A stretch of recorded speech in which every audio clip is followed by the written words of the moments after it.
शक्ति कपूर एक ऐसा नाम जिसने हिंदी सिनेमा में कभी खलनायक बनकर डराया तो कभी अपनी कॉमिक टाइमिंग से लोगों का दिल जीत लिया। फिर चाहे वो नंदू सबका बंधु हो या क्राइम मास्टर गोगो, हर किरदार में उन्होंने जान डाल दी। बचपन से ही शक्ति कपूर को क्रिकेट खेलने का शौक था, लेकिन उनके पिता चाहते थे कि वो कपड़ों की दुकान संभाले। इस बात से वो खुश नहीं थे और अक्सर परेशान रहने लगे। ऐसे में उनके दोस्तों ने चुपचाप फिल्म इंस्टीट्यूट का फॉर्म भर दिया और यहीं से शुरू हुई बॉलीवुड के सबसे खतरनाक खलनायक बनने की कहानी। शक्ति कपूर एक मिडिल क्लास परिवार से ताल्लुक रखते थे।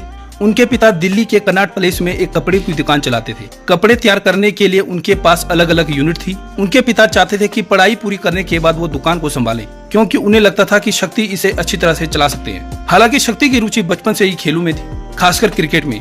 उन्होंने स्टेट लेवल तक क्रिकेट खेला था और स्पोर्ट्स कोटे के तहत ही उनका किरोड़ीमल कॉलेज में एडमिशन हुआ था। शक्ति कपूर कभी भी दुकान पर बैठना नहीं चाहते थे। वो टूर एंड ट्रैवल का बिजनेस करना चाहते थे, जिसकी वजह से अक्सर उनका अपने पिता से झगड़ा हो जाता था। दोस्तों की बदौलत फिल्मों में आए शक्ति कपूर और बिना पूछे भर दिया एडमिशन फॉर्म। शक्ति कपूर में मन में हमेशा यही चलता रहता था कि उन्हें अपने पिता की दुकान संभालनी पड़ेगी। यही सोचकर वो अक्सर परेशान रहने लगे थे। ये बात उन्होंने दोस्तों को बताई। उनके कुछ दोस्त फिल्म संस्थान FTII का फॉर्म भर रहे थे, तो उन्होंने शक्ति कपूर का भी फॉर्म भर दिया। उस समय तक शक्ति को एक्टिंग की में कोई खास रुचि नहीं थी। कुछ समय के बाद उनके घर एक चिट्ठी आई जिसमें FTII के रिटन टेस्ट के लिए दिल्ली को आने को कहा गया। पहले तो वो हैरान हो गए कि ये कैसे हुआ। जब दोस्तों से पूछा तो उन्होंने सारी बातें बताई और टेस्ट देने के लिए साथ चलने को कहा। इसके बाद वो दोस्तों के साथ टेस्ट देने चले गए। बाद में उन्हें एडमिशन के लिए बुलाया गया तो वो भी देने पहुंच गए।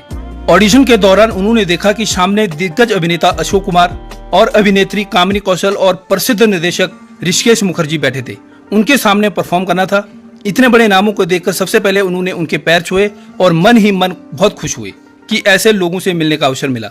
उन्हें पूरा यकीन था कि यहाँ उनका कुछ नहीं होने वाला, इसलिए नर्वस नहीं हुए और अपने डायलॉग्स बोलने लगे। इस दौरान देश भर से करीब 48,000 लोगों ने टेस्ट दिया था, लेकिन सिलेक्शन सिर्फ 10 लड़कों का ही होना था। दिल्ली से केवल 3 लड़के चुने गए, अनिल धवन, नसीरुद्दीन शाह और शक्ति कपूर। शक्ति कपूर के सिलेक्शन से उनके दोस्त चौंक गए और उन्हें लगा कि शायद पैसे देकर सिलेक्शन करवाया गया है। बाद में शक्ति कपूर ने अपनी मां को बताया कि उनका FTII में चयन हो गया है और अब स्क्रीन टेस्ट के लिए बुलाया गया है। वो पुणे पहुंचे और स्क्रीन टेस्ट में भी पास हो गए।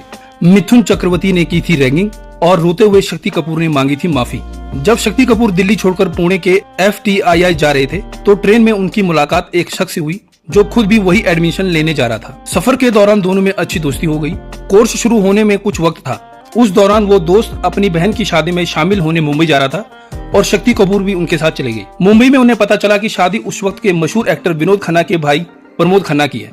शादी में राकेश रोशन सहित कई बॉलीवुड हस्तियां मौजूद थी। ये देखकर शक्ति कपूर को भी अपने भीतर एक स्टार जैसा फील होने लगा। DD उर्दू को दिए एक इंटरव्यू में शक्ति कपूर ने बताया, जब हम पुणे पहुंचे तो मेरे हाथ में बियर थी और मैं इस बात से बेहद खुश था जैसे मैं पहले ही स्टार बन चुका हूँ। हॉस्टल पहुंचने पर मैंने देखा कि एक लड़का खड़ा है जिसकी धोती में इतने छेद थे कि गिन पाना मुश्किल था। वो सांवला था लेकिन उसकी बॉडी मजबूत थी और हट्टी कट्टी थी। उसने राकेश रोशन को देखा और झुककर उनके पैर छुए। फिर मैंने उस लड़के से बियर पीने के लिए पूछा, लेकिन उसने मना कर दिया और कहा कि इंस्टीट्यूट में इसकी अनुमति नहीं है। फिर उसने अपना परिचय दिया और कहा, मैं मिथुन चक्रवर्ती हूँ। जब राकेश रोशन और प्रमोद खन्ना वहाँ से चले गए तो वो मुझे हॉस्टल के कमरे में ले गए। वहाँ कुछ सीनियर्स पहले से मौजूद थे। सभी ने मिलकर मेरी रैगिंग की, बाल काट दिए और पुल के पास ले जाकर दौड़ाया भी। मैं बहुत ज्यादा घबरा गया। मैंने उस पल भगवान को याद किया। मुझे लगा कि मैं फंस गया हूँ और गड़बड़ हो गई है। मैं पछता रहा था, रोने लगा और कहने लगा कि मुझे दिल्ली वापस जाना है। मैं एक्टर नहीं बनना चाहता, मुझे माफ कर दो। हालांकि इसके बाद मिथुन चक्रवर्ती ने आगे आकर मेरी मदद की। उन्होंने सीनियर से कहा कि ये बात यहीं खत्म की जाए। जब शक्ति कपूर पुणे के FTII में पढ़ रहे थे तभी एक दिन निर्देशक अर्जुन हिंगोरानी क्लास लेने आए। उन्होंने वहीं पर शक्ति कपूर को अपनी फिल्म खेल खिलाड़ी का के लिए ऑफर दे दिया। उन्होंने ये प्रस्ताव स्वीकार कर लिया और यहीं से उनके एक्टिंग करियर की शुरुआत हो गई। कुछ ही समय बाद उन्होंने FTII से अपनी पढ़ाई पूरी कर ली और फिर मुंबई आ गई। शुरुआत में वो सांता क्रूज इलाके में एक PG में रहने लगे, लेकिन किस्मत हमेशा उनके साथ रही। जैसे ही विनोद खन्ना को यह पता चला कि शक्ति कपूर PG में रह रहे हैं, उन्होंने तुरंत उन्हें फोन किया और कहा कि तुम PG में मत रहो, मेरे बंगले में आकर रहो। इसके बाद शक्ति कपूर लगभग 4 साल तक विनोद खन्ना के बंगले में रहे। इस दौरान उन्होंने मॉडलिंग भी शुरू कर दी और इंडस्ट्री में अपनी पहचान बनाने की दिशा में कदम बढ़ाई। शक्ति कपूर 2 दिग्गज अभिनेताओं डैनी डेंजोगपा और रंजीत के बहुत बड़े प्रशंसक थे। कैसे एक कार एक्सीडेंट ने फिल्मी दुनिया में किस्मत बदल दी। जैसे ही शक्ति कपूर को मॉडलिंग से पैसे मिले तो उन्होंने 11,000 रुपए में एक फिएट कार खरीद ली। इसी कार से वो शूटिंग पर जाया करते थे। एक दिन जब वो शूटिंग के लिए जा रहे थे तो उनकी कार का एक्सीडेंट हो गया। कार बुरी तरह क्षतिग्रस्त हो गई। गुस्से में शक्ति कपूर कार से बाहर निकले। दूसरी कार से जो व्यक्ति बाहर निकला उसे देखकर शक्ति कपूर हैरान रह गए, क्योंकि वो कोई और नहीं बल्कि मशहूर अभिनेता फिरोज खान थे। ये देखकर शक्ति कपूर हक्के बक्के रह गए और वो तुरंत माफी मांगने लगे। बातचीत के दौरान उन्होंने फिरोज खान को अपने बारे में भी बताया। इसके बाद दोनों वहाँ से निकल गए। शाम को शक्ति कपूर अपने करीबी के शुक्ला के घर पहुंचे। शुक्ला की पत्नी शक्ति की मुंह बोली बहन थी, इस कारण आपसी संबंध पारिवारिक जैसे थे। बातचीत के दौरान के शुक्ला ने कहा, मैं एक फिल्म में तुम्हारे लिए रोल की बात करने ही वाला था। फिरोज उस भूरी आंखों वाले लड़के की तलाश कर रहे हैं जो गाड़ी से गुस्से में बाहर निकला था। उसके चेहरे और आंखों में एक खास किस्म का विलेन वाला तेज था। ये सुनकर शक्ति कपूर खुशी से चिल्ला उठे और कहा, मैं ही वो लड़का हूँ जिससे आज फिरोज खान की कार का एक्सीडेंट हुआ था। इसके बाद शुक्ला ने तुरंत फिरोज खान को कॉल करके शक्ति कपूर के बारे में बताया। इस तरह एक साधारण सा कार एक्सीडेंट शक्ति कपूर के कैरियर का टर्निंग पॉइंट बन गया। उन्होंने 1980 में आई फिरोज खान की सुपरहिट फिल्म कुर्बानी में विलन का किरदार निभाया। इसके बाद दोनों साथ में कच्चे हीरे, जांबाज और दो वक्त की रोटी जैसी फिल्मों में नजर आई। फिल्म के सेट पर पड़े 3 थप्पड़। फिल्म इंडस्ट्री छोड़ना चाहते थे शक्ति कपूर। शक्ति कपूर लगातार विलेन का किरदार निभा रहे थे। उन्हें उसी तरह के रोल ऑफर हो रहे थे। ऐसे में उन्हें लगा कि कहीं वो टाइपकास्ट ना हो जाएं। तब उन्होंने अपना जॉनर बदला और कॉमेडी में हाथ आजमाने का फैसला किया। लेकिन यहाँ भी ऐसा वक्त आया जब उन्हें लगा कि अब फिल्म इंडस्ट्री छोड़ देनी चाहिए। दरअसल फिल्म मवाली की शूटिंग के दौरान उन्होंने अरुणा ईरानी, कादर खान और जितेंद्र के साथ काम किया। शूटिंग के पहले दिन जब पहला शॉट हुआ तो अरुणा ईरानी ने उन्हें एक जोरदार चांटा मारा। दूसरे शॉट में जितेंद्र ने थप्पड़ जड़ दिया और तीसरे शॉट में कादर खान ने भी वही किया। 3 थप्पड़ खाकर शक्ति कपूर परेशान हो गए।